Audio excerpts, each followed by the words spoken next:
Hello, my friendly skeletons. Hello, my friendly skeletons. This is the Joy of Being a Live Stream, brought to you by the Deep Mindfulness Collective. Folks, very nice to be here with you. Happy we are getting to join together here on this lovely day. Sela, here. Good girl. Training Sela to come to wherever I point. It's very fun. Folks, great to be here with you. As always, very excited to do a little meditation today and to talk a little bit about some pretty fun stuff that's coming up for me. We got the next big therapeutic psychedelic journey coming up. Not recreational. Just want to draw a quick distinction there. Folks, great to see you. What's going on? How's life? And here's my big question for you. Where are you? And what are you grateful for? I am in the living room in Brooklyn. And wrong spelling. And I am grateful for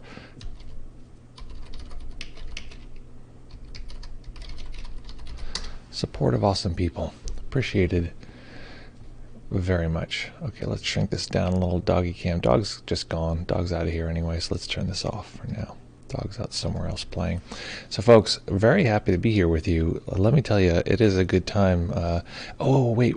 I'm going to wait till more people are on because I think some people were confused, but I want to apologize for not having a stream on Monday. That was 100% my mistake. I'll explain the details, but I first want to just say I'm very sorry for that. I won't let it happen again. Folks, what's up? What's happening? How are you doing? How's life? And what's going on? Let's see here. Let's jump in. I want to make sure that I'm tracking everything that's happening here. Excellent, folks. Okay, so we're going to be meditating for about 25 minutes today, and we're going to have some time to chit-chat like kitty cats and talk about our practice, talk about life, and see what's going on. Let me know. Where are you, and what is my dog chewing? Sela, what are you chewing? What are you eating? That's like the question I have like 9/10 of the day. Sela, don't eat whatever you're eating. Just don't do it. No, whatever. Okay, folks. Great to see. Okay, Nick is here. Just got home in Karlstad. Grateful for animal friends. Absolutely. Me too. Grateful for animal friends. Absolutely. So I'll just apologize one by one for every person who arrives. So Jean's here from Brooklyn. Nick, I'm very sorry for not having the stream yesterday or Wednesday. That was my mistake. Jean, very sorry for not having the stream on Wednesday. That was my mistake. I just hope it didn't cause any confusion or inner discord. That is for certain. What else is going on, folks? As folks are trickling in here. Let's see here. Excellent. Okay, folks. So I'm excited that we're going to be doing a little meditation today. Plus, it's Freaky Friday, so we get to talk about whatever you want to talk about. We get to meditate on whatever particular thing is coming up for you. So the point of it all is, what are we meditating on?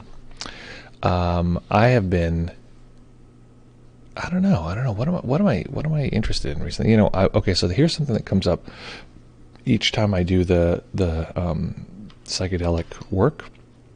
Each time that comes up, I at some point have to deal with the same thing, which is dealing with pain, emotional pain, difficulty, and managing that or observing that from a certain perspective where it doesn't hurt anymore, because it's very heightened in that process. And if I don't find some mechanism to feel it differently than I might normally, it is just so overwhelming. So it's actually really good training to show the system how you can feel really intense emotion in a way that is actually freeing rather than, inhibiting or painful in some way. So that's one thing I'm interested. The Psychedelic Journey is going to be tomorrow, driving north to meet my guide and going to do that. And I'll talk more about that, talk more about my intentions, what I'm thinking around that, but I want to make sure that we get to the meditation today. So today is Freaky Friday. Today is the day when we talk about what your interests are, what you're interested in. So one of the things that maybe we would talk about is experiencing pain so that it's not pain, but it's actually freeing. But, I don't know. Maybe that's for another day. I really want to make sure we talk about whatever you want to talk about. What do you want to meditate on today? what challenges, difficulties, interests, opportunities, needs are arising in your practice that would be fun to explore. Sila, no. You stay out of the bedroom. She was caged before, and just before the stream started, I was like, oh, okay, I guess I'll let her out. She's not being that bad or anything. But I forgot that I didn't block the bedroom, so I got to block that really quick. Otherwise, we're going to have a sock parade coming out of the bedroom. Oops.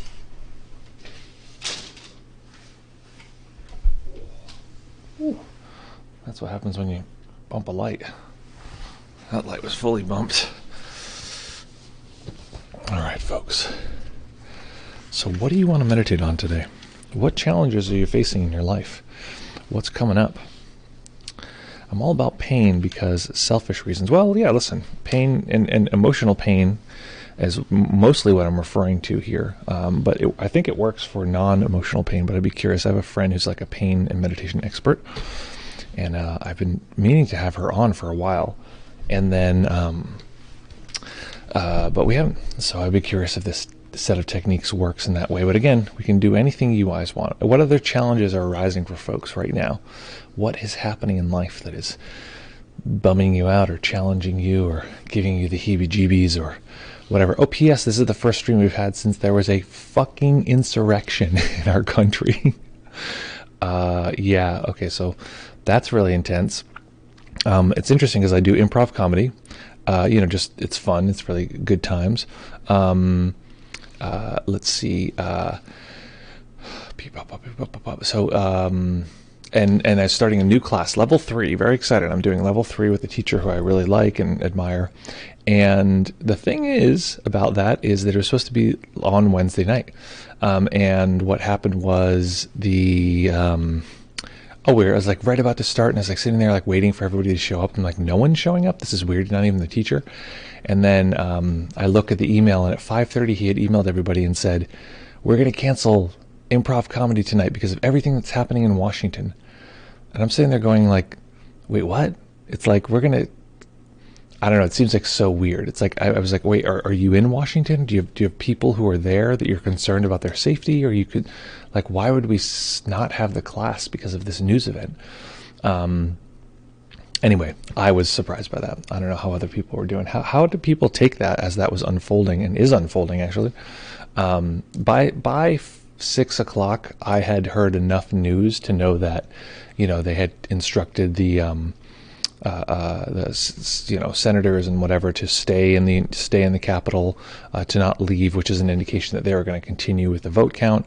I could tell that it seemed like the pressure for a lot of the senators who were having objections was like they were going to drop a lot of those objections. So it was clear that the vote counting was going to move forward, and it's clear the streets were settled, were stopped, and there was police presence finally out there.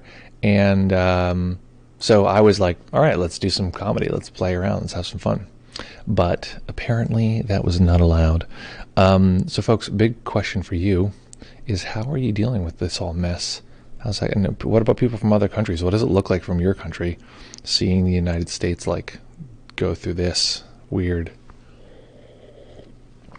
Very weird. Okay, so hit me with other things, challenges that are coming up. We talked to some people, they said becoming comfortable with what's uncomfortable. I also want to be careful because if meditation becomes about working with what's uncomfortable, it can often be the feeling that meditation is uncomfortable. And Dougie, come here. See that? Come. Stay.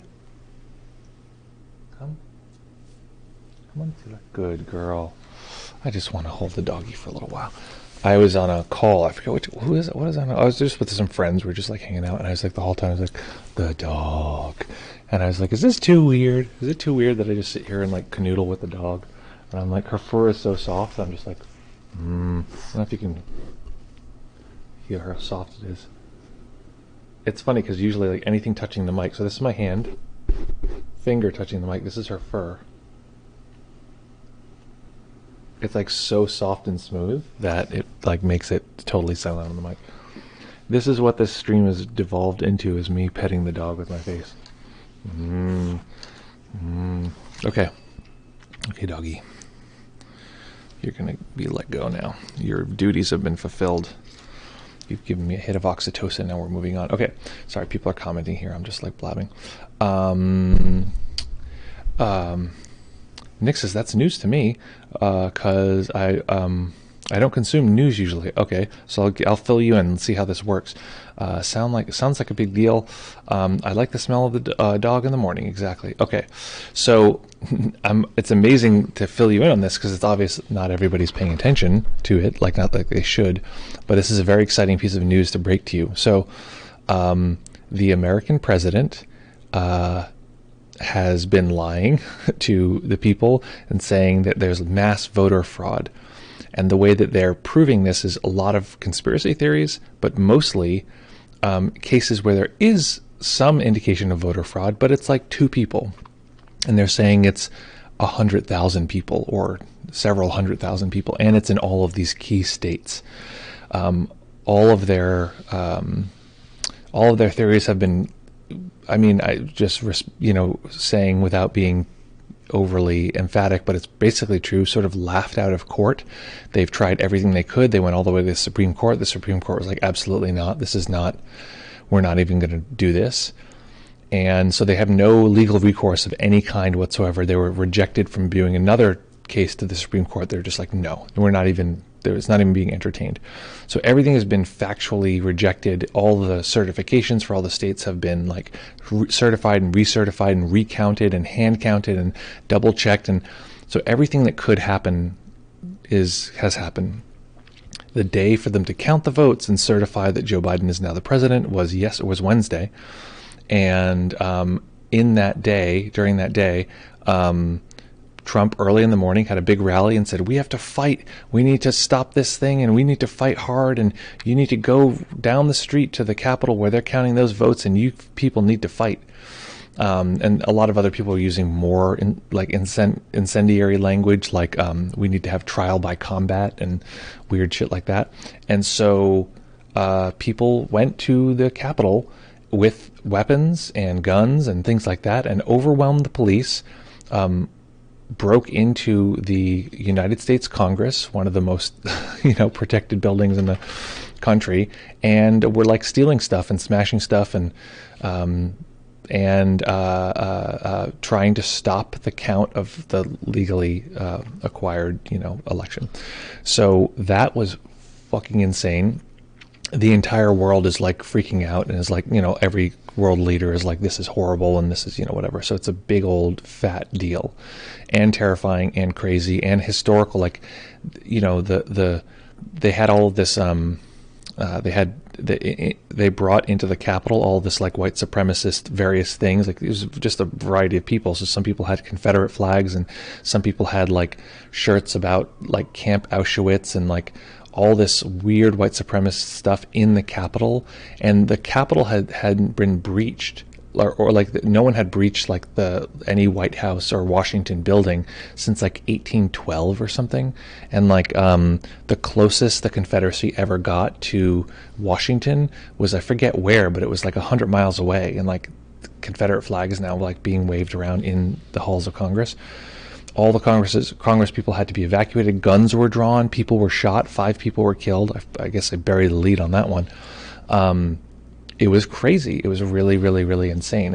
And luckily, you can see my politics here. People are very clearly blaming Trump, which is good. And people are calling for him. He has 12 days left in his presidency. A lot of people are calling for him to be forcibly legally removed with 12 days left, because they were just this is insane. He's finally conceded, but still it's crazy. So it's a very, very weird moment. This is history. This is one of those Berlin Wall moments. When I was a little kid, my mom was the Berlin Wall was coming down, and my parents were pay attention. This is history. Don't forget this. And I was okay. So this is another one of those moments. So hilarious, terrifying, that the president is being banned from social media and Instagram.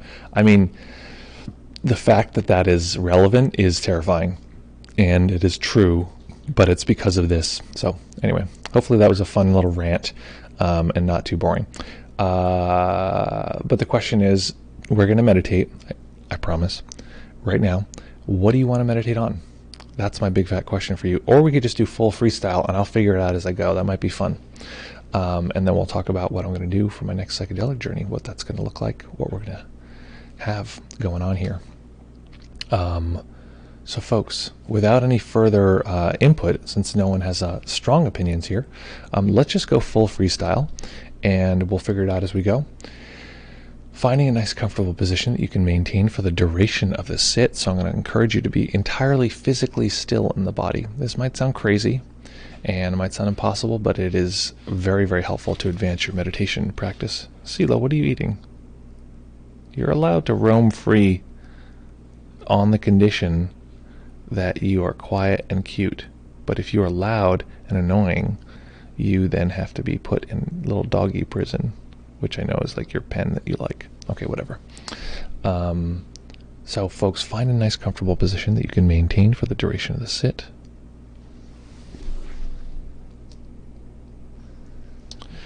And when you're ready, we'll begin. Take any final sips of your matcha before we begin. Assuming you're drinking matcha. So we'll practice an entire stillness. Of course, you can move your body if you feel overwhelmed creeping in even a little bit. Go ahead and make any little adjustments or big adjustments. Make sure you don't get overwhelmed at all. And the point of it all is that what? If you do need to move, take like 30 seconds or a minute before you take that action. And then we'll begin.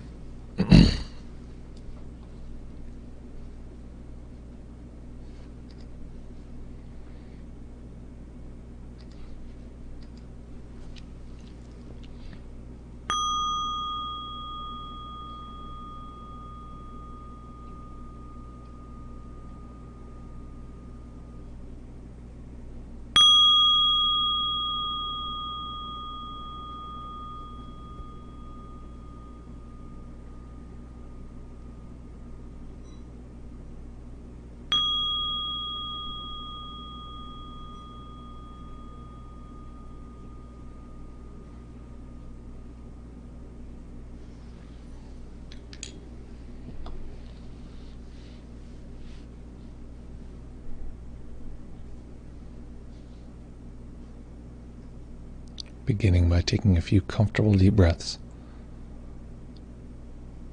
Just feeling the body rise and fall.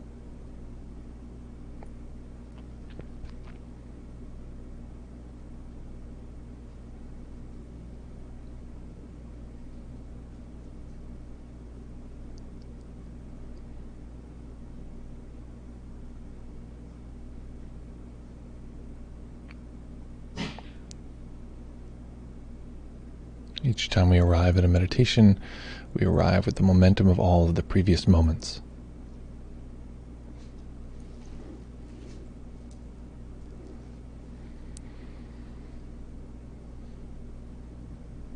This is actually how much of our sensory experience is each time we come into a moment of consciousness. Experiencing this particular moment that is built out of the momentum of all of the previous moments.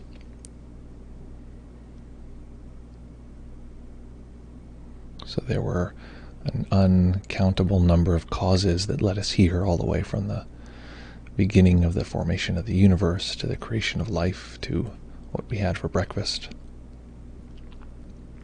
And we can't tell what all those causes are, but we can tell what their effect is.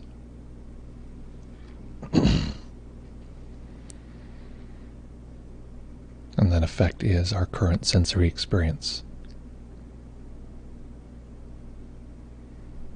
So imagine the cosmos could create a chain of events that would last for millions of years, billions of years, and be spilled out into the form of human sensing.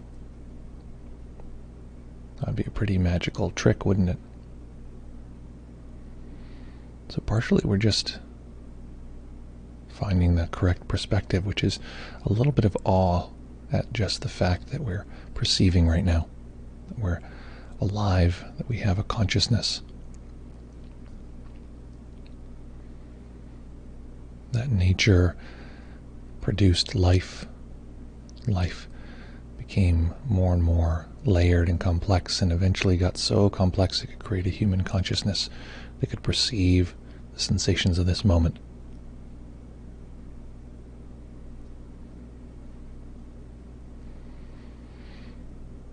So breathing in nice and deep, physically relaxing the body, and just having a little bit of wonder at the fact that this is even possible.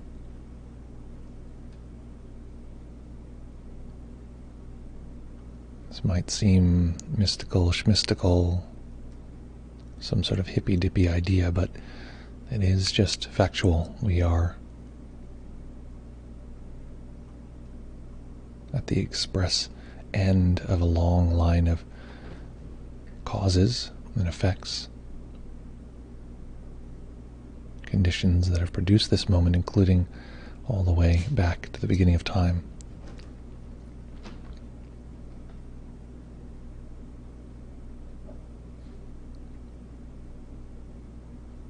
Even our ability to think about this is this same strange set of life expressing itself in the form of human thinking.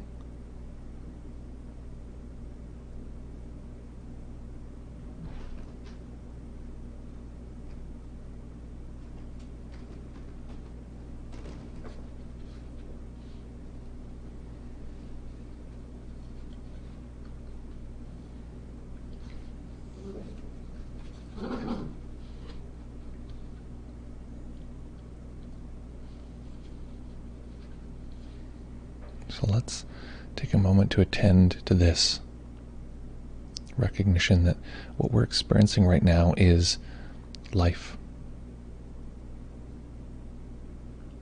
So at first this may seem like a concept, but let's attend to the body for a moment. Let's look at the overall experience of the body, all of the sensations that we can detect in the physical body.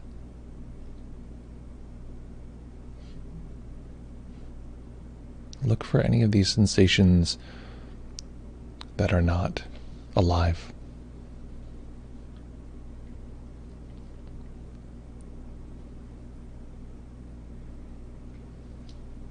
Or more to the point, look for any of these sensations that you could detect if you were not alive. Could you feel any of this if this body, mind, were no longer alive? And the mind might give you an answer, but look in the body. Look at the sensations. Could I detect any of these if this system were no longer living?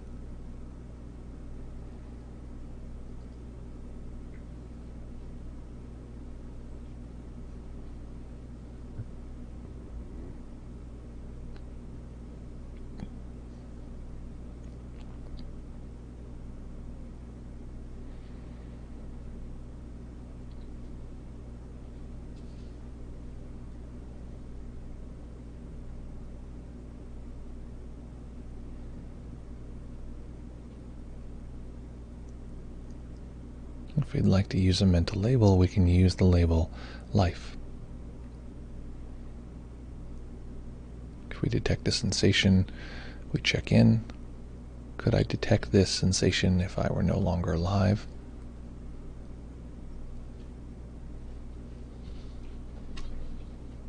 If we get a clear sensory answer,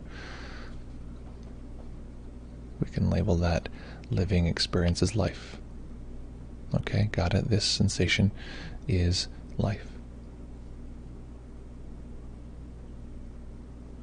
Moving on to the next sensation and starting the process over. So for instance, if we're feeling the sensations of our left hand, feeling them, feeling their uniqueness,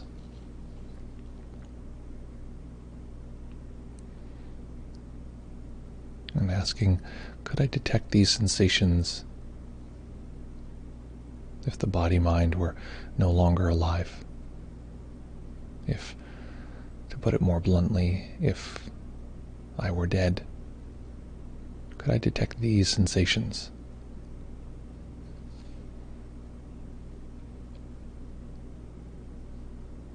Sometimes asking this question can bring about a little fear, often considering non-living considering death is worrisome. So then checking in the worry or concern or yucky feelings that arise.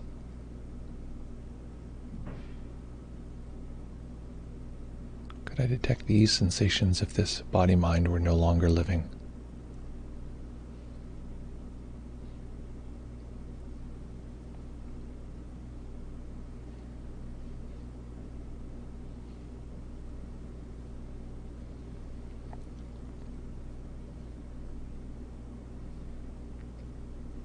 And see if you could find anything that you can experience right now in the body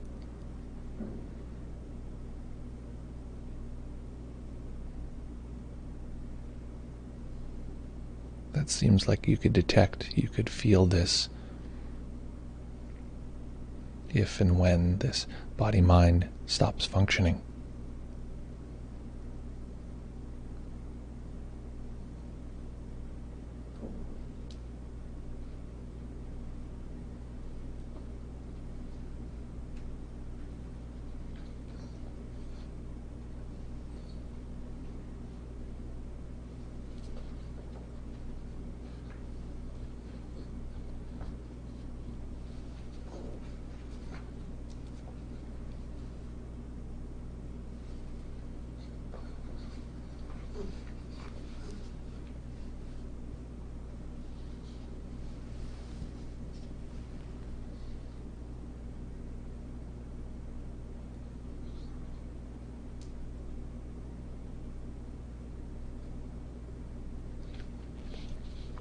And let's consider for a moment that this experience of life, this is a kind of force.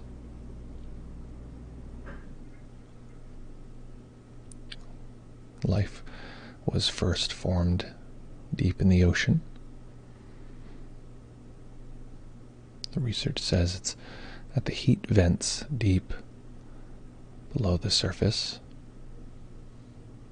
Single-celled organisms began to form somehow. Life was created. And notice now as I say these words, the mind will imagine different things: the ocean, the heat vents, the single-celled organisms. And this is what's quite fascinating, this imagining that you don't even need to try to do. The mind will do it for you. This is one of the strange wonders of life, just like a beautiful bird, or a strange amoeba, or exotic plant. Imagining is an expression of the same force. Started billions and billions and billions of years ago.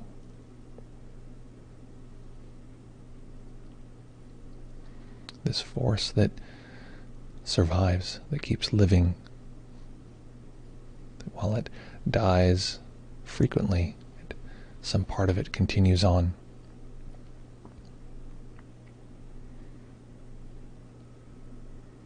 And these single-celled organisms over time become complex, multi-celled organisms. Millions of them die, and millions of years later they develop into such complex organisms they can feed themselves. Closer to what we might consider a fish.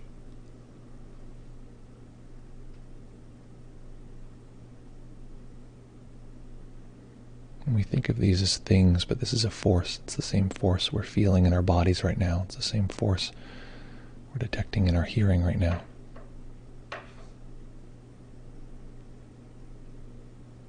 Same force that's producing the imagination that makes this story possible to comprehend.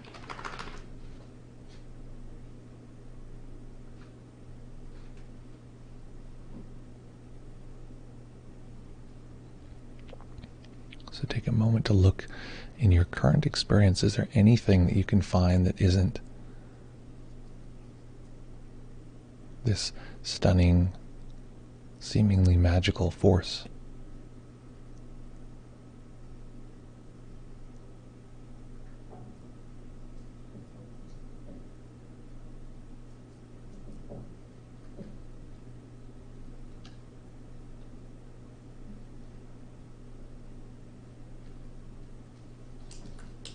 And each time you notice any particular sensation,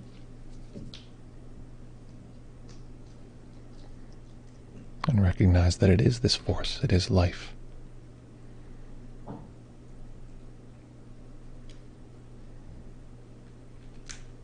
If you'd like, you can use the mental label life.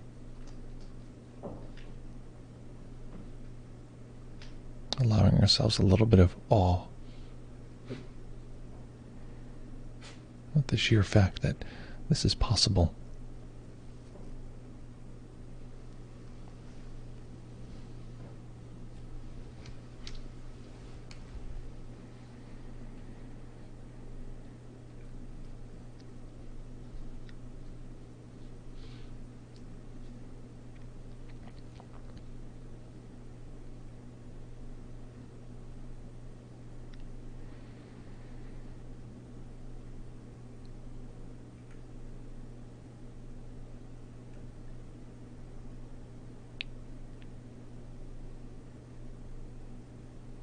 This narrative, noticing as it continues, the mind can still understand the words. Can understand by flashing images. This fish we described before becomes amphibious, going in and out of the water, seeking food. Remembering that this is us. The sensations we're detecting now, this is part of that same tenacious, impossible force, seemingly unstoppable, fragile but powerful. And as that force exits the ocean, changing, morphing, creatively expanding, it eventually moves to become something like small mammals, close to what we might think of as a rodent.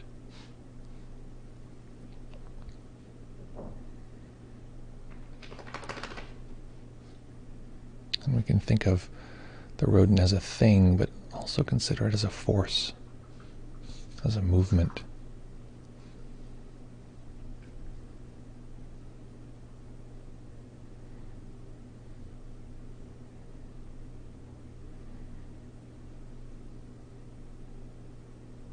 By the time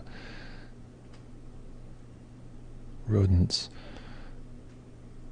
are part of this creation of life, the part of the brain that we're familiar with, the fight or flight instincts, are coming online.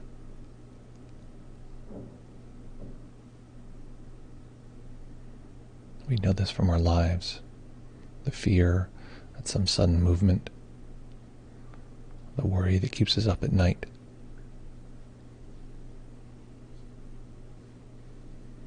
The emotional stress that makes us feel like we need to fight to survive.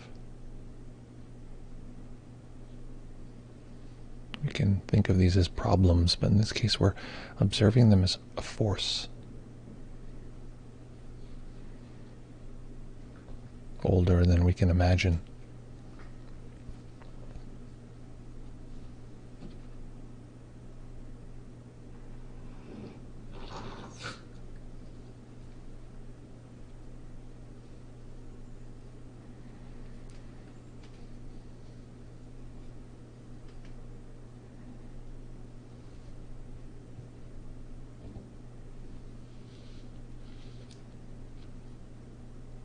As this force pushes and moves and changes, just as it's pushing, moving, and changing in our body right now.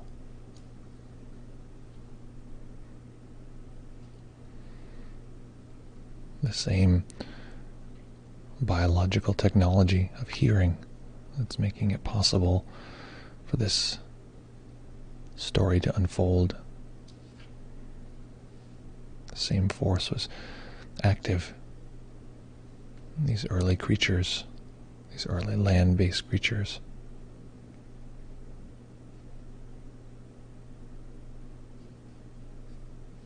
Of course, it's different, but in a way it's the same hearing.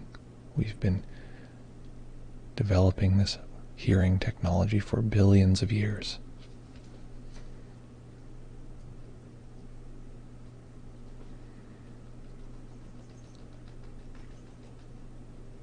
So tuning into that ancient wisdom, we have direct contact with biological technology that's billions of years old. What would it sound like if life could express itself in the form of human hearing?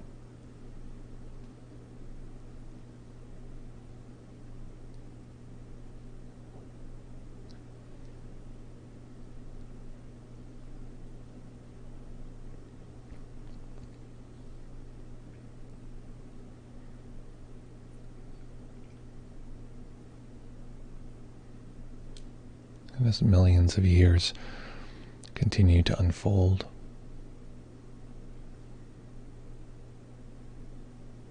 the part of the brain that allows us to detect emotions develops. So taking a moment to feel, what's the emotional tenor of this experience? Maybe it's neutral or delightful or terrible.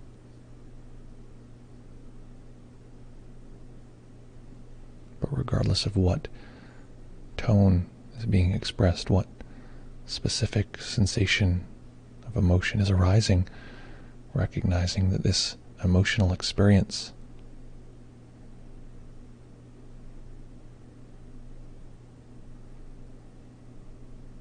is incredibly old technology, incredibly wise.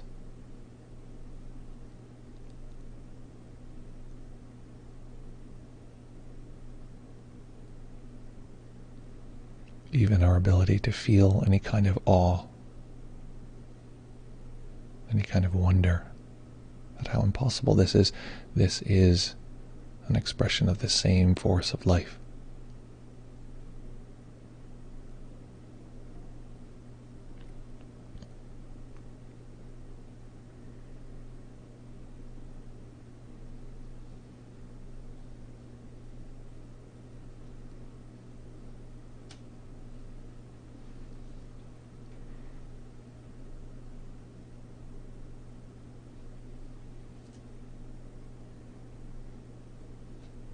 As this same force developed, eventually transforming into more complex primates.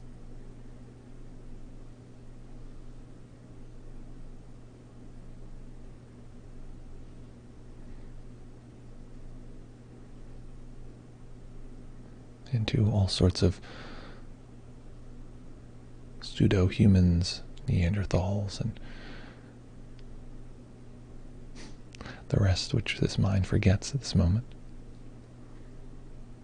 Eventually sapien, the body form that we now inhabit.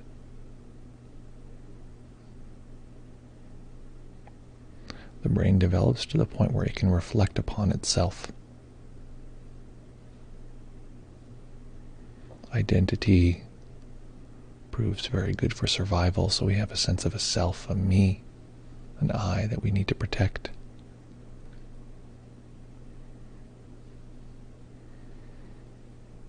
So noticing any sense of self, me, the person that we think we are.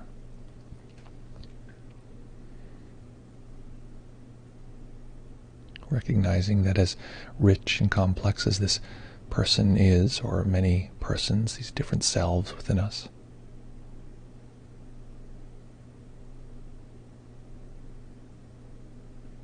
their development is extremely young compared to all of the technology that they're resting upon. Even our capacity to experience a self is hundreds of millions of years old.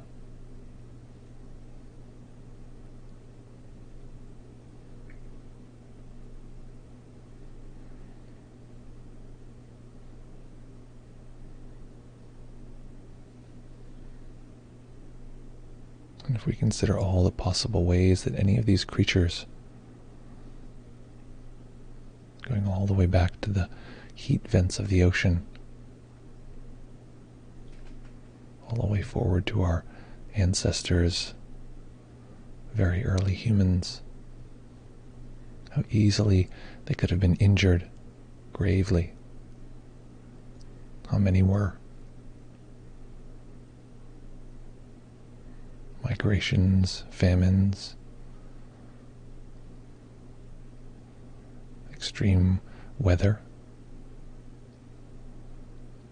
complications at childbirth.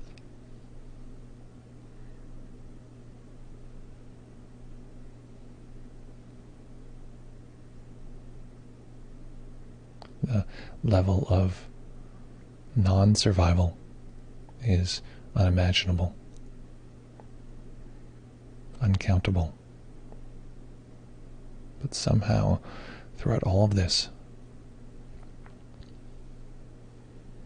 wars and territorial skirmishes,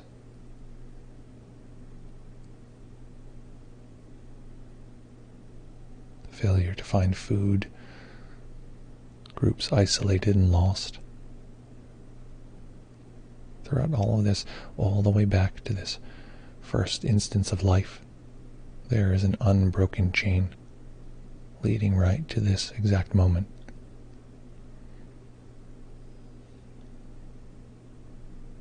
The life we're experiencing now is directly, without any confusion or break, absolutely connected to this first form and first expression of life. This force,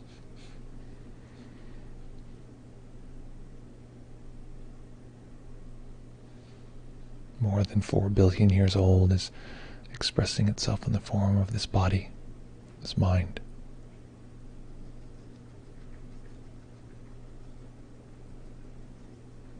So for a moment, letting go of relying on our usual relationship to how we grow and how we learn. We usually refer to ourselves as being very important.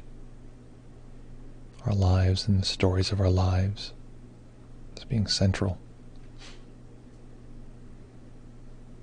The inventions of the last 50 years somehow loom large in our consciousness, but there is a much more significant technology that we ignore every day, far beyond anything humans have ever created.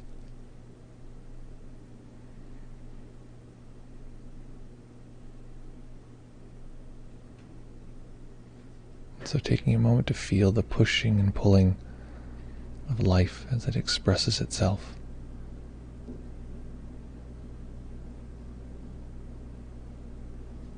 This cloud of sensation, seeing, hearing, and feeling.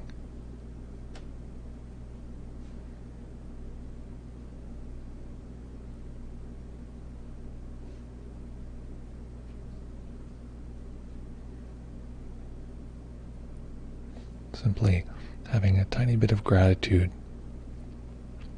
for this impossibility. Tiny bit of appreciation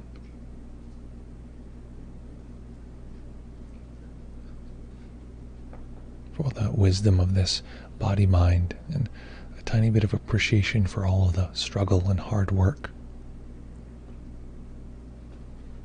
Countless ancestors have gone through to make this possible, all of that strength expressing itself in this particular experience, in this particular moment.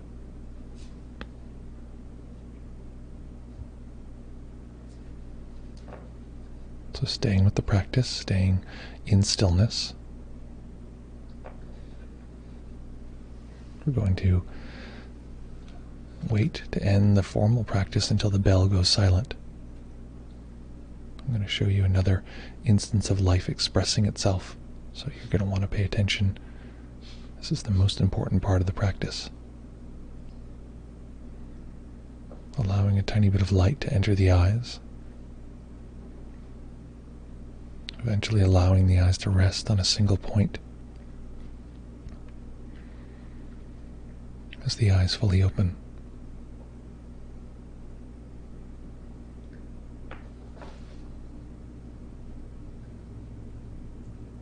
Taking in what life is doing in terms of expression of human seeing. In the same way we might look at a beautiful tropical bird or some exquisite flower. Here, life is expressing itself in the form of human seeing.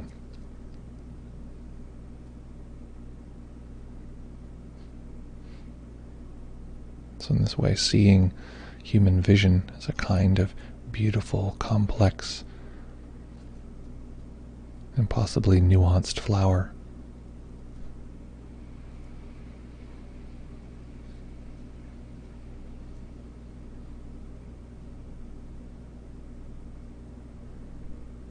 And recognizing for a moment that most of our troubles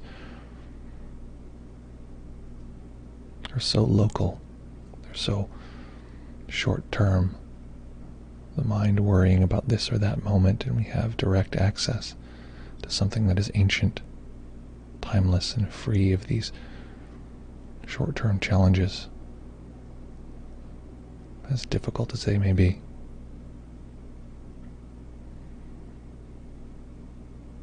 And in this way, allowing this particular moment to be the great teacher. It shows us how we might bring this practice into every aspect of our life.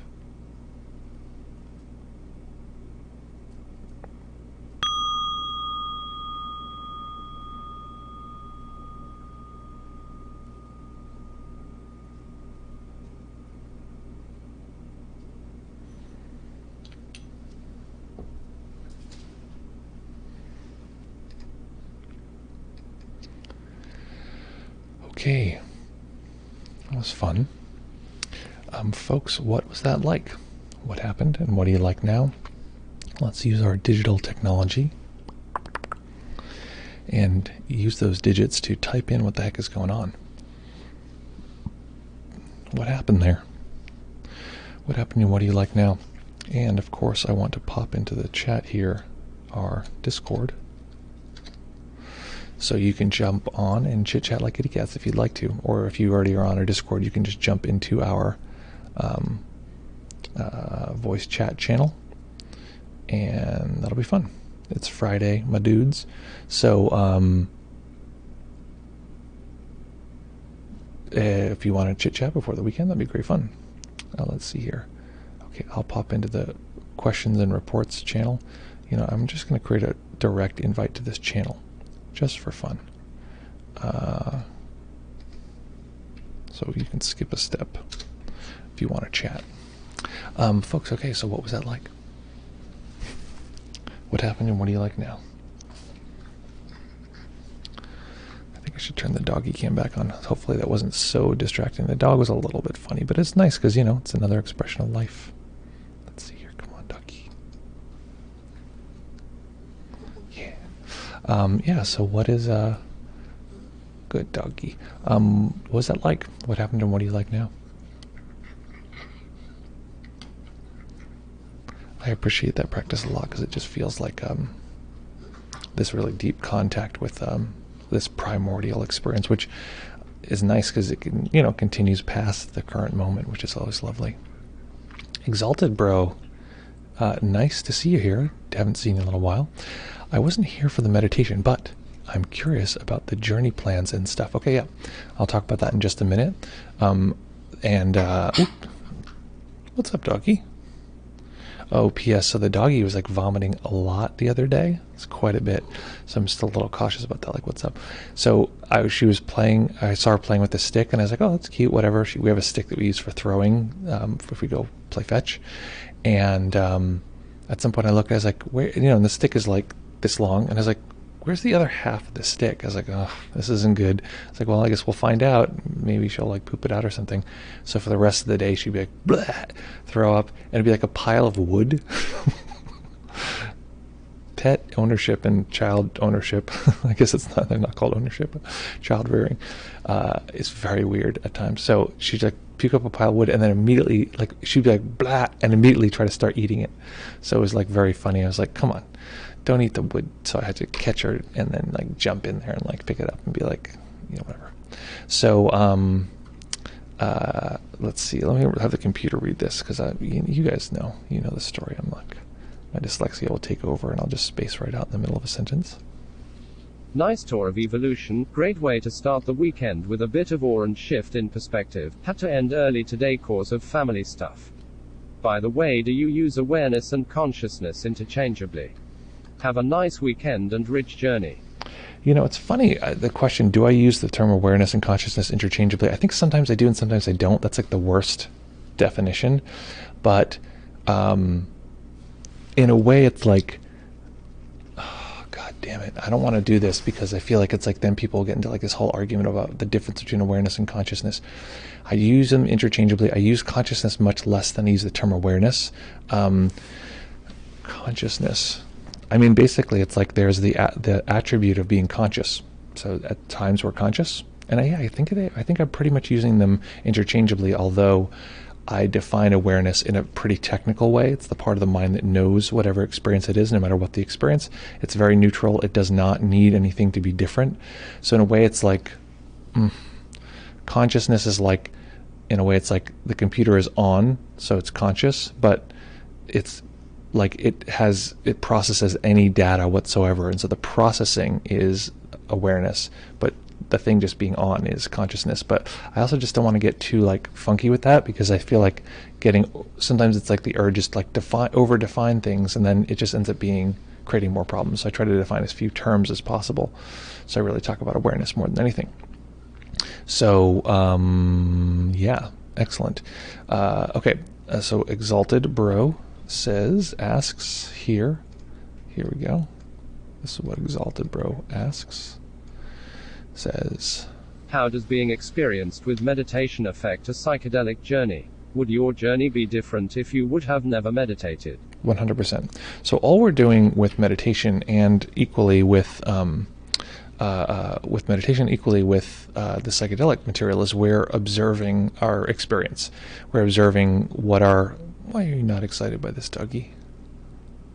She's like preparing to pounce. Beep pop pop is so like I think one of the central changes that happens with meditation, and this is why it's not superficial, this is why it's significant beyond the fact of like just something you do, like getting a massage doesn't necessarily change the way you relate to the world forever. Insight meditation does, right? Even concentration, I think you can become very, very concentrated, and unless there's insight there, the concentration will just go away and that's it. But insight actually changes the way you relate to the world. Now, I'll quickly define insight. So most people here have probably tasted a strawberry at some point. Sometimes I use this analogy, and I'll have someone here who's like, I've never tasted that, so you can use some analogous fruit. Okay, doggy. Come here. Once you've tasted a strawberry, you cannot untaste that. Like even right now, talking about it, my mouth starts watering. The sort of sense of what the taste is, it's sort of tart, it's sort of sweet, it's like all of these things. The mouth is like tasting that even though it's not present. You can't undo that. That's what insight is. So anytime you have direct sensory contacts, and this seems really dumb, it seems really simple, but this is all insight meditation is. It's like, can you tell that there's movement here? Like, can you observe that there is movement? That is insight. It's a tiny insight, but if you have many, many of those in a row, it dramatically changes who you are. So perception is just very, very different. And so, psychedelic journey, especially, I'm a big advocate of guided psychedelic journeys rather than recreational. It is, you're really, really forced into observing your experience. You're observing your perception, and there's a whole psychological component as well, but the perception is like so heightened. So because of that, the perceptual experience that you're experiencing is, it's sort of, it like goes into your DNA. It really hits you at a core level. I remember joking about how on hallucinogens, you'll get hit with these like deep insights that are very, very simple. It's like the walls are yellow, like it just hits you at like this super deep core level, and that's just insight. That's all that is insight, and it feels very important, which is kind of more accurate. Like oh my God, the walls are so yellow. Like the system is recognizing how powerful and impactful these very fundamental basic sensations are. So that's the impact and importance of sensory experience and of the psychedelic work. I just want to mention though for a minute here, a lot of the time people will privilege one over the other. They'll say, the psychedelic work, in particular the psychedelic work, that's like really big, and you have these big things that happen and it's very cool. But having done very intensive psychedelic journeys, guided journeys with, large doses and really, like self and world being erased and all this stuff, like through chemicals and through these like substances that the brain interacts with. Yes, all of those are very intense, and there's only been very distinct tiny moments where I've had a psychedelic experience, and really I'm thinking of one, and there's one moment that I had not already experienced through meditation. So it was like and it's also, you become much more comfortable with this material. You can let go much more, because it's like, yeah, of course, like non-existing is fine. I do that all the time. So it's actually particularly powerful to have a strong meditation process before you go into one of these psychedelic experiences, because you're so used to it. And that's one of the things that the guides that I'm working with, we're working together to potentially create a little meditation course for people so that they can get used to what the psychedelic experience is like before having it, because it can be so surprising that it's like, what is this? And the system resists in this way. So, and it's also that's not a skill. Doing a psychedelic journey is not a skill. It is an experience. So cultivating meditative chops is a skill that you can bring to any situation in your life, any interaction, with enough practice. Okay, let's turn off the doggo camo until the dog comes back, and let's hear what Jean has to say. Jean here, reporting about her meditation. That was great. I was generally hoping for finding enjoyment in anything. I went to the grocery store earlier and was thinking about how I often go into autopilot because it's so mundane, and tried not to this time. I love the ocean heat vents, biological technology viewpoint. It makes me feel particularly aware that every one of our senses is an incredible gift, and helps me feel very in the moment, and strong, to have such finely tuned technology. Yeah, I mean, it's crazy because it gets very like trippy at a certain point where it's like, not only is our technology very, very advanced and very cool, our ability to be like, that's so cool, that's awesome, that's beautiful, is the same technology. It turns into like a little Mobius strip where, like I said at the end, like you can look at a beautiful bird or a beautiful thing and be like, wow, it's incredible. But even our ability to look, seeing itself, even our ability to say, well, that is incredible, all of that is the same force, the same large energy force that is life. And so that's something that I think is like really, really powerful. Okay, so let's get into these questions. So any questions in particular anyone has about the psychedelic work, the medicines, anything at all, hit me, because I have a whole series of these videos, and I want to make sure that we're covering stuff that's new, so or that's interesting. So hit me with any questions. I might have answered them in the past, but I'm happy to answer this time. So I'll tell you what I did last time, and this next journey is going to be the same process. So a lot of the journey work is the day before. So today is the day before I do the journey. A lot of what I'm trying to do is cool the whole system out, get really clear on my intentions, get really clear on what is important to me, what I want to look at, and I'll talk a little bit about that after. The technicalities of the journey will be, and I've decided that I want to do it a little bit differently this time, is that I'm going to go to the journey space early, because usually I show up with the guide, because there's a space that they use.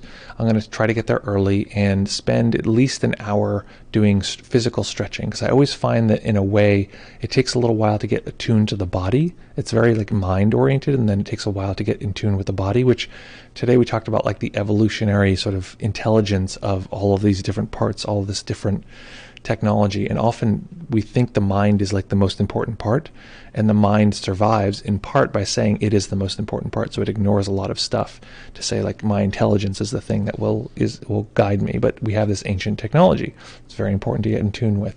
So that's what I'll probably be doing, is laying down and stretching or something to just get in tune with the body. I also don't eat the day of, because it helps with any queasiness that might happen because of the medicine. The likelihood is that the guide is going to do the same process that they did last time, and geez, I forget the exact dosing, but it's very particular to my body, and this person is a true professional. They're very, very, very careful, and it's all very carefully sourced and this kind of thing. Oh, look what Sela found. Sela found this ball of rope, which she's not supposed to have. That is not a toy for Doggo. That is a toy for adults. Nope, nope, nope. Leave it, Sela. Leave it. Good, leave it. She's really good. When I tell her to leave something, she's like, just stares sort of longingly, but why? But she doesn't keep going, which is so nice. I said, nope. I said maybe too early. Okay, so, we just saved this ball of rope. Ball of rope saved.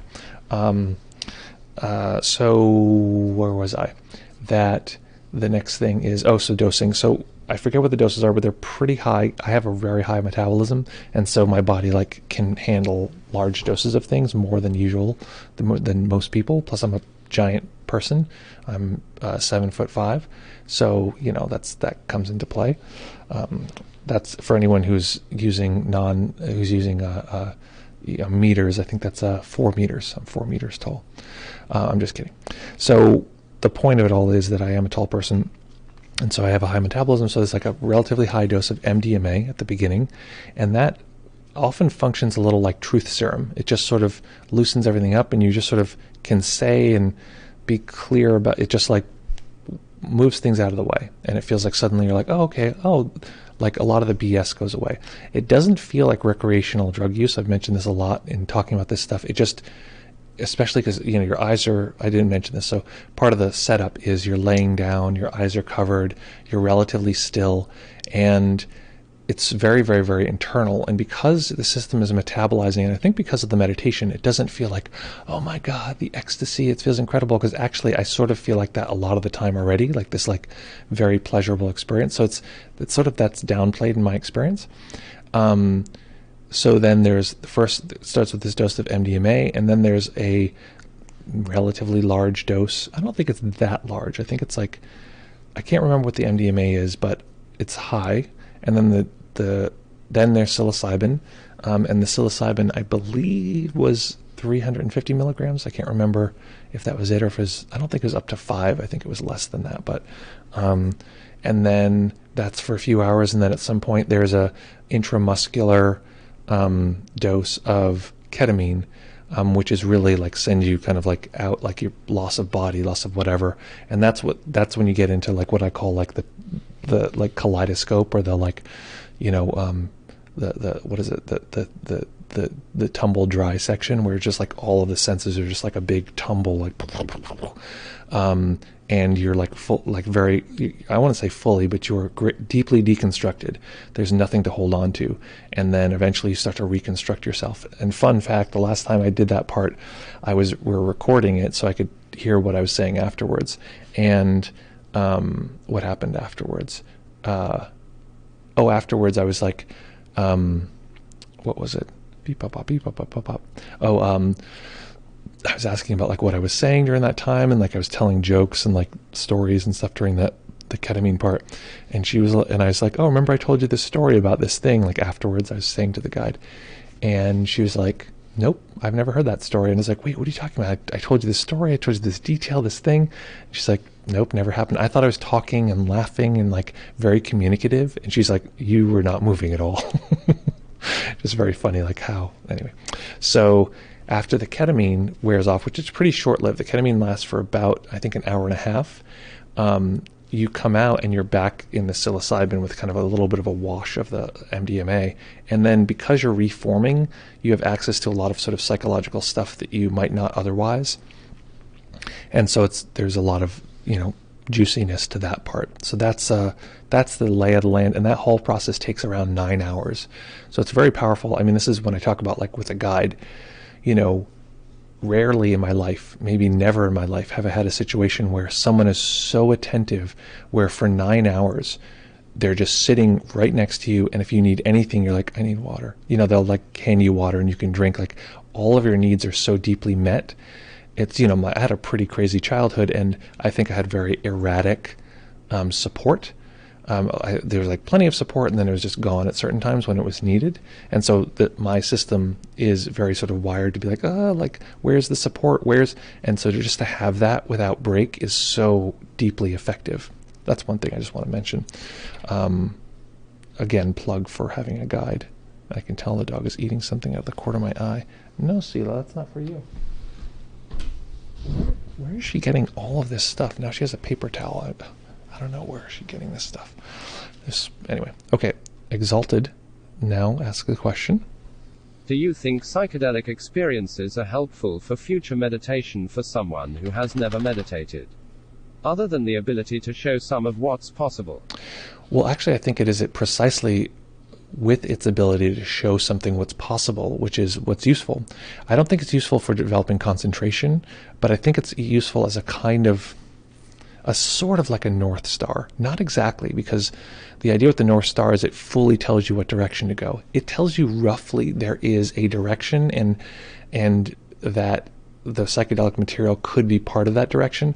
But I just want to say categorically, I've gone so much further than what psychedelics have shown me through meditation into the depth of the path. So yes, they are good, and there has been totally times in my practice where I'm sitting there and going like, oh, I remembered this, like from deep psychedelic experiences prior to seriously meditating, and I could sort of like go in this direction, and the system understands and knows abstraction, or knows how to like deconstruct to some degree, so that can be really helpful. So those are some examples of how it can be helpful. And it's one of those things, like, I forgot which person from the 60s said this, but they said, once you get the, like, if it's once you get the call, put the phone down, or something like that. If someone can remember the original quote, it's much more pith than that. But if you have this psychedelic experience and you have contact, like, go ahead and like put the psychedelics down, because they only have a certain limited sort of distance. And often what people think is like that experience is the answer, but really it's about living our lives and being okay with the experience of existing other than this sort of transformative experience. Like, so yes, it's a useful like molecule of our experience, but it is not by any means like the path. Exalted asks another question here. Dog is safe? Yeah, dog is good. I was thinking maybe it's helpful if you were blasted out of existence with psychedelics, so it might be easier to let go of yourself later in meditation. Yeah, I think that's fair. Like I said, like, it shows you a deconstructed experience, and I think that is totally important, totally valid, and really helpful to show what a deconstructed experience is like. And it's fine. You got through it. You survived. You got to the other side. There is something also with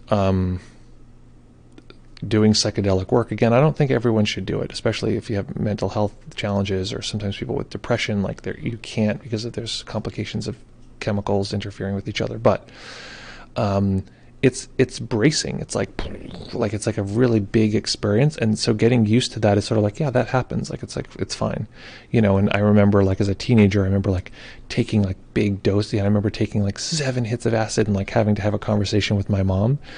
And she was like, I'm worried about your student loans. And I like gave my mom I needed to get the hell out of there, because I was like, this is not, And so I gave my mom like an inspirational speech and was like, Mom, we can do it.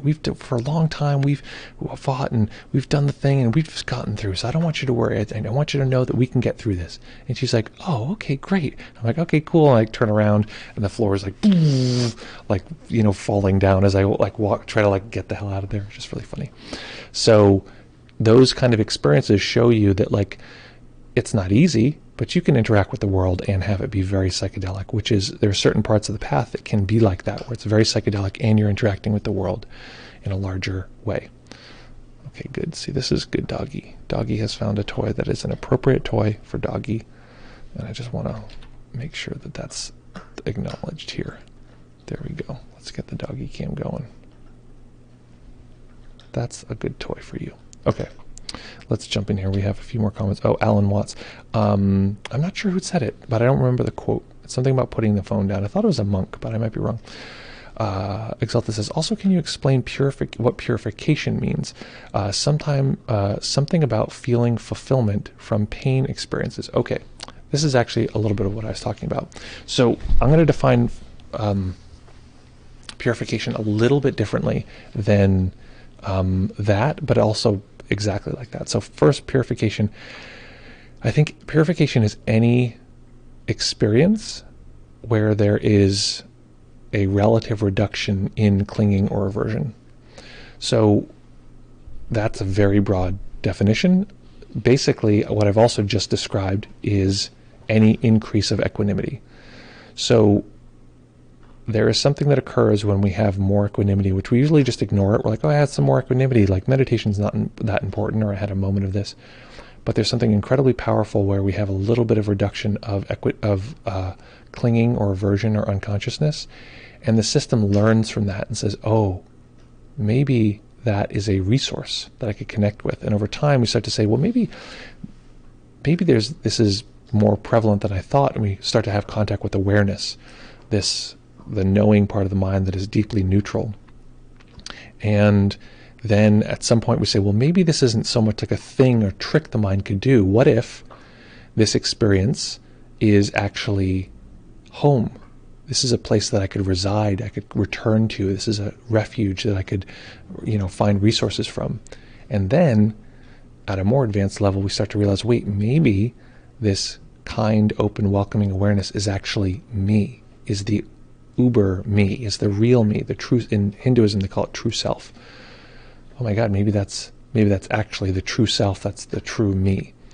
Now it's a little tricky because it's non-identification and there's awareness, etc. But let's just keep it simple for now. What if that awareness was me at the deepest sense?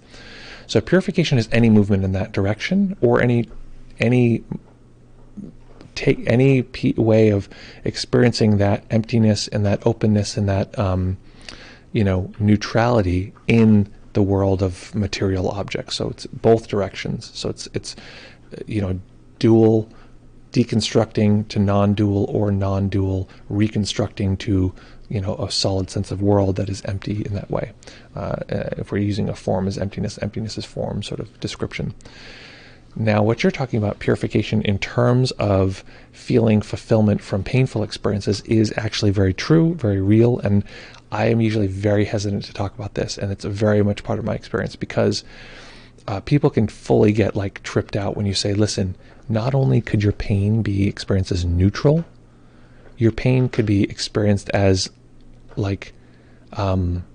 wildly pleasurable. In fact, as maybe the most pleasurable thing you've ever experienced, because in order to experience it as deeply neutral, you have to have such a high level of equanimity, or come to it from such a position that is so different that the collapse of suffering is like, it's like the whole system's like, oh my God, this is what I've been waiting for, and you can detect it very clearly in the pain because the suffering is collapsed, and it's just this push and pull of sensation.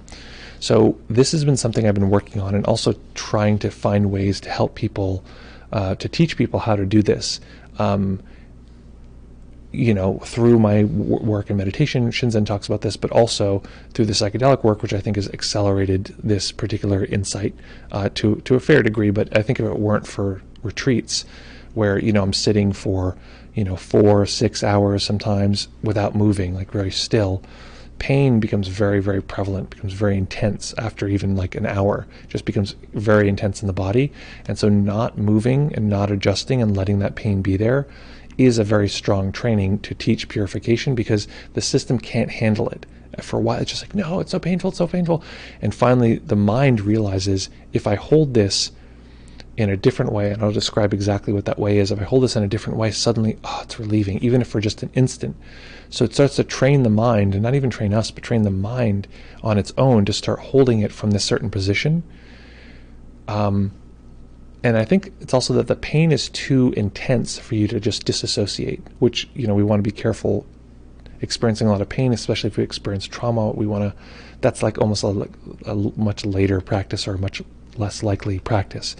But with that, that is something that's possible.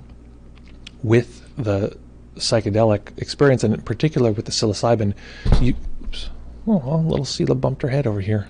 What's up, Sela? There you go. Be a star. Especially with the psilocybin, you can't hide from your pain. You cannot like pretend that the emotional difficulty you're experiencing is not there. It comes to the surface, and there's no hiding. That's at least my experience. And so the system has to figure out, how do I feel this? And it's either super duper duper intense, or at some point the system realizes, oh, if I do this little switch, which I'll describe in a moment, suddenly it's okay. And it's not only okay, it actually maybe feels good. And maybe it doesn't feel good. Maybe it feels better than anything I've ever felt. So what is that? What are the mechanics that I'm describing? The mechanics that I'm describing effectively are observing the sensation from the perspective of awareness rather than from it being from identification. What do I mean by identification? So right now, is the doggy cam really clear right now? Okay, so right now the doggy can see my hand. Every time it sees my hand, it wants to pull my hand in, so I will scratch its belly. So it sees my hand, grabs my hand, pulls it in, right? So the doggy's experience right now is very, I feel like I want to use this analogy, but it falls apart pretty quickly. So what I'll say is, okay, so right now the hand is outside of doggy. Doggy keeps trying to pull it back in. It wants. It's all this wanting, right? It really wants the hand. So it's basically got this nice blended relationship to this. There's so much wanting. There's the discomfort of pleasure going away, and then the pleasure increases here. So this is very standard human behavior. We want pain to go away or discomfort to go away. We want pleasure to increase. So here's the doggy wanting, etc. Right? So the hand in a way is like blended with the doggy. Here's doggy, here's hand. They are blended together. Look how tough this doggy is. She's going to bite you. So the two are very connected and blended, versus if the doggy could just observe the hand on the outside and not need to pull it in or need to push it away, right? It's the same motion. She's like, oh, I want this hand out of here. I want it close. So with emotions and intense emotions, most of the time we experience it from the me perspective. I am experiencing, and you can tell right now in your experience, is there a self that is experiencing the world from a me perspective? Very, very common. Hard to notice because it's very, very common.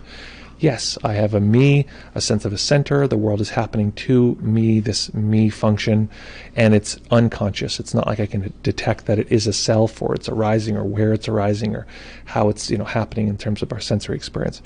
So where we could say in internal family systems language, we are very blended with that experience. So our experience is very sort of mixed, and we can't tell the difference between the sensation and a sense of who we really are. It is melded with a sense of self. There is identification there. So it's like, we're really inside of it. Versus if we can observe it to even a little bit of separation, or a lot of separation, or even like fully, in a way, it's like outside of it.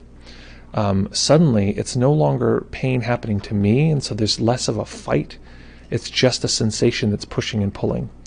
So it really is observing it from the perspective of the awareness. Now, one thing I want to mention here, I use the metaphor of inside and outside.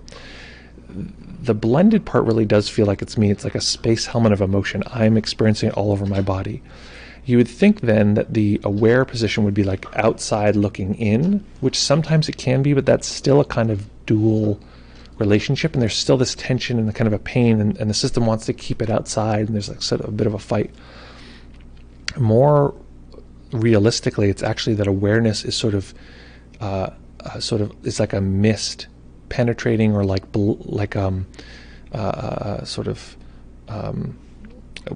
peppering through. It's like a permeating. It is permeating the experience on all these sides, and because of that, there's no need for an edge to fight or push or pull.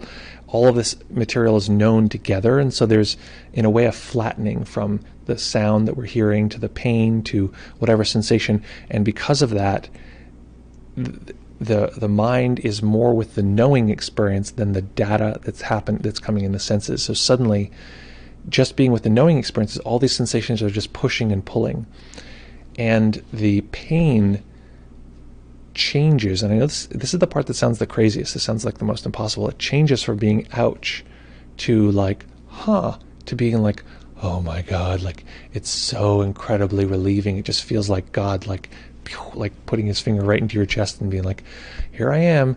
And it just feels like really powerful. So that is, those skills are fully available. And if people are going to go the psychedelic route, I'd say 1, make sure you get a really competent guide, but 2, work on the stuff outside of the meditation, because these are not things that I think your average, workaday person who read the Michael Pollan book and now is trying a psychedelic journey is experiencing so explicitly. I think it's in there. I'm sure they do experience this, but to have the experiential, I don't want to say technology, but chops to navigate that, and to really be able to go deeper into that has a lot to do with going down the meditative path. So that is how I relate to purification in terms of it feeling like pain, but actually being fulfilling. So that's what I would say. What I haven't talked about yet are my intentions. Little cutie. Oh, I realized the doggy cam has been off this whole time. I hope my doggy cam explanation before. Oh boy. Oh no. Okay, whatever. If the doggy cam was really, really off during that time, I think it must have been. Oh, it's terrible. Okay, I'll show you one more time. See, okay, this is what I was doing. If she sees my hand, she wants the hand. She's like, give me the hand. She pulls it in. Here, look, it's just my hand. Look. She wants it. She wants me to pet her. So there's always this wanting. I hope I wasn't mistaken that was off. Hope you were able to see that. I can't remember if I turned it off at some point. Tell me in the chat if it was on for that part of the demonstration. So what I haven't talked about is my intention. So this is going to get a little personal. I just thought I'd give you a little bit of a warning, because it's like you're getting into the real depth of my psyche. I try to be really transparent here and actually talk about no, that's not true. It was not off. This is a hoax. This demonstration was stolen from me. I demand that you storm the Capitol. Now it's on. I know it's tough because there's 2 screens that show me what's what, and I get confused because I'm an easily confused person. So I'm going to talk a little bit about my intentions, and this is, I try to be transparent, but what this means is, in order to be vulnerable, I talk about stuff that I talk about with my therapist and stuff. So I'm going to talk a little bit about that, and just know that it's not like I'm way past this stuff and it hardly bothers me. It is challenging to just even talk about it here in this way. Look, here's my hand. Oh, she wants it. She's reaching out, so I'll pet her. But look, no, give me that hand. She wants pets on her belly. What I was going to say is that the point of it all is what? That okay, so intentions. So one of the big intentions I have is recognizing that for me, one of the things that I find is that I want greater contact with that kind awareness. That's one of the things that's really important to me. Sela, come, bring it. Come on. Here. Entertain the people. Right here. Sela, down. Good. Here you go. Play with that bone. Okay, so I want more contact with that open awareness. And the open awareness, especially for an internal family systems model, is incredibly fulfilling. And also all these different parts of me that struggle, and the part that feels like I'm just not good enough, and the part that feels like that tells that part it's not good enough, and the part that I got to solve these problems or worries about things, all these different parts. What they don't know is that kind open awareness is actually the solution to their problem. And so each of these parts, I have to develop a relationship between these parts and this open kind awareness, as I've discovered over time, is this what we might call true self. In internal family systems, it's just called self. So it's a little confusing from a Buddhist perspective, but it's smart because they use language that implies or says that it is the true you, it's the real you. Where are you going? So that's self energy, or true self, as I sometimes call it. So I can't just keep following the dog. She's too tenacious, precocious. What's the word? She just wanders around. So the point of it is that at first my intention was to connect more deeply with that kind awareness. I just want to spend time connecting with that kind awareness. And then I realized that's going to be a lot of efforting, like doing, and I want as little doing as possible. I want to manage the situation as little as possible. So the last journey had a lot to do with not managing at all and just reminding myself over and over, you don't have to do anything, you don't have to do anything. But down to the core where it's like, I don't have to exist, I don't have to understand this, I don't have to, perform. And what that does is let the sort of non-doing part, the sort of awareness that just functions, the sort of magic Zen, spontaneity comes out, because I just keep saying I don't have to do anything. So I thought, okay, I want to connect with that kind awareness. And I said, that's too much doing. And then there's a realization that these parts of me that feel disconnected from the kind awareness, I think a more advanced description or experience that I have had, but it's, it's not like 100% in my system, it's not like I default there, is a recognition that these sort of more limited experiences are directly connected with that kind of awareness. They just feel separate, and the feeling of separation is embedded with and is impregnated with, or is infused with, this same transcendent emptiness. So the path is not to get from here to there, which is a very like kind of dualistic relationship. It's to sort of recognize that the emptiness and that sort of juju, that sort of magic that comes with that kind of awareness, is just in everything. I don't actually have to do anything. I don't have to be or get rid of or step away from these more limited experiences. It's this sort of big recognition that these challenging parts are, God too, or they are this true self as well. They just feel sort of weird or yucky or overly identified. So part of it is just recognizing that. The other intention is, I've found that for myself, a lot of what I feel like I have to do is that in order to have care or be cared for, I have to give something up. I have to surrender something. And so part of that is like a conversation with a guide, this sense of like, I have to perform well, I have to be come out with some good thing from the meditation, and then they'll be there for me, and they'll be like, wow, that was so interesting. Like, great, I'll keep guiding you. And that's just like, it's an unconscious fear, but it's really there. The other thing, which I'm not going to talk too extensively about, just because it's still pretty new and raw and that kind of thing, is that from the pandemic, from life situation stuff, from all this stuff, where Kel and I are experiencing, my wife and I are experiencing a lot of intense, like, difficulty. I mean, just put it very in a straightforward way. We're spending more and more time apart. We are like, noticing, Raquel right now, I think, is experiencing a lot of frustration with me and things that she finds really frustrating, and even having a hard time telling me because it's so frustrating. So these are all normal marriage things, if you don't know already, and they're still very, very, very intense. And this is maybe the hardest it's ever been in our relationship ever. So it's a real sort of question of like, there's this sense of like, what do we do? We both just don't know what to do. So I'm not trying to come and like be like, what's the answer to that, or what's that kind of thing. But I think not mentioning that to myself and not having that be like a comfortable part of, okay, that's what's in the air right now, I think that would be silly. I think it would be a bad move to not just be like, okay, that is a real thing. So those are sort of the pieces in the constellation. I'm very excited and interested to share with you actually what occurred in the journey itself, which that will be my report from the live stream on Monday. Very excited to have you guys back here, same time, 11 a.m. Monday, and I'll be reporting what the hell happened in my psychedelic journey. It's probably going to be about 9 hours. It's probably going to be, like I mentioned before, moving through a series of medicines from MDMA, in a large dose of MDMA, a large dose of psilocybin, into the ketamine, which then trails off and you're back into the previous two for just these long periods. I remember during the last journey, that at certain points you have to take care of biology. So I'm like, okay, I have to go to the bathroom, and the guide very smartly says, I think you should probably crawl. And it's very funny to tell someone, it's like, oh, I need to go to the bathroom. Like, yeah, why don't you crawl? I think you should crawl. Now, the bathroom is not like down the corridor to the left and like whatever. The bathroom is 4 feet away. It's like, like I could almost reach out and touch the door. But I'm like, she's like, you should crawl. And it's like, okay. And so I like start crawling, and I'm like, holy shit. And it's like part of the weird thing is like, it's so internal.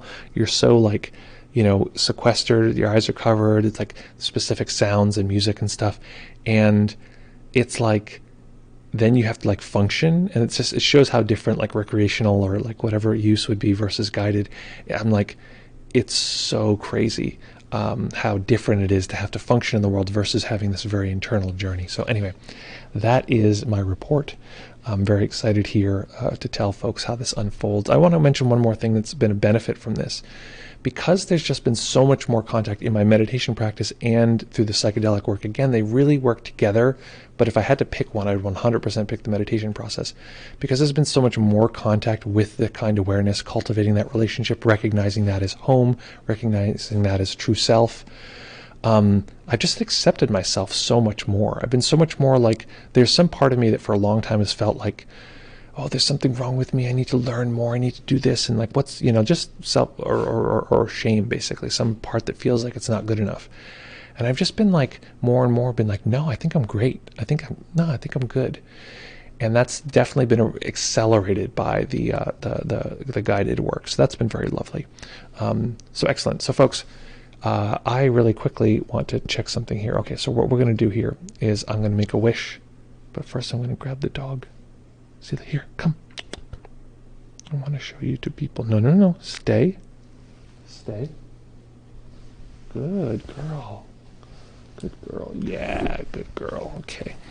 We're going to say goodbye with the little doggo. So Sela's been holding out. Whenever we're alone, Sela talks to me all about the cosmos and the deepest reaches of human experiencing. And then whenever she gets on camera, she just gets shy. So Sela, just talk a little bit about what you're saying this morning about, she's the reason we did the life practice, about life and how powerful it's been, you traversing different planes. Just go ahead. She's just shy. Okay, we'll just let her be. Okay.